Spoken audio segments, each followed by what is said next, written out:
Welcome to our channel. Today we how to update rental property deductions using Zillow landlord statements step by step clearly. Begin by logging into your Zillow account. Navigate to the landlord section of the website. Locate the specific property for which you want to update deductions. Click on the property to access its details and financial statements. Next, find the Financials tab within the property's overview. Once in the Financials section, look for the Expenses category. Review the current deductions listed under this category. To update a deduction, select the specific line item you wish to modify. Enter the new deduction amount in the provided field. If necessary, add detailed notes about the deduction for your records. After updating the amount, ensure all information is accurate. Save your changes by clicking the Save or Update button. To add a new deduction, look for an option that says Add Expense. Complete the form with the relevant details for the new deduction. Once all information is filled out, click Save to record the new expense. Review the updated list of deductions to confirm that all changes are correct.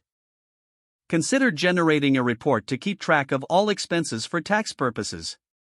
Always remember to check for any changes in tax laws that may affect your deductions. Regularly updating your property deductions can maximize your tax benefits. If the page does not load, refresh the browser or try again in a private or incognito window. Make sure you are using the correct email address, then retype it carefully to avoid small typos. If your password is not accepted, use the reset option and create a new strong password you can remember. Check your spam folder for verification or security emails, then complete any requested confirmation steps.